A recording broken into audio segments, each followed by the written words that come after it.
From the Newsroom at news.com.au. Hey, I'm Lexi Cartwright. And I'm Andrew Bucklow. And this is the latest from the Newsroom. It's Friday, the 29th of January. Federal Treasurer Josh Frydenberg has taken a swipe at Queensland Premier Anastasia Palaszczuk.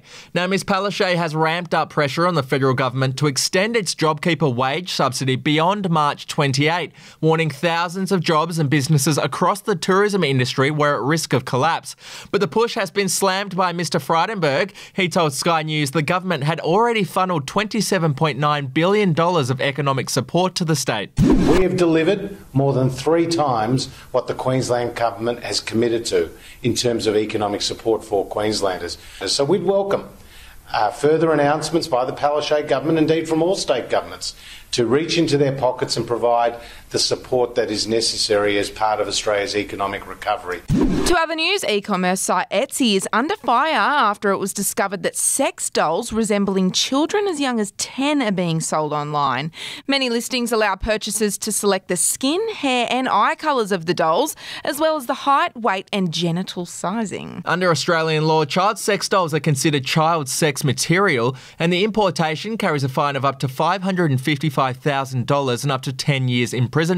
Last year, the Australian Border Force seized 191 dolls that had been sent to Aussie consumers. Alrighty, to some travel news now, and major cruise lines are pinning their hopes on the success of recent COVID-safe voyages in Asia to convince the federal government to allow them to sail again in Australian waters.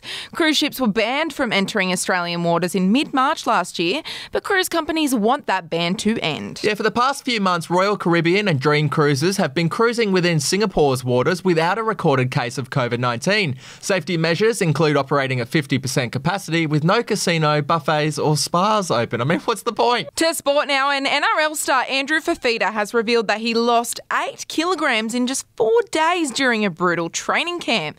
The Cronulla star ballooned to 137 kilograms after indulging over the Christmas break and knew he had to get back in shape for the 2021 season. I've never related more to an NRL player. Well, he set himself a 4-day training program made up largely of boxing and cardio while wearing a plastic bag under his jumper. He also adopted an all-juice diet which saw him ignore eating any solids until nighttime. No thanks. He now says he's very close to being in the best shape of his career. Good on him. And finally, Hollywood actress Cicely Tyson has died aged 96, just days after giving a moving TV interview about her final wishes. Tyson, who starred in the 2011 smash hit The Help, was interviewed by Gayle King earlier this week. Here's what she had to say. When the time comes, what do you want us to remember about you? I've done my best. Well, that's it for this episode of From the Newsroom. We'll be back with another update over the weekend. Your headlines from news.com.au.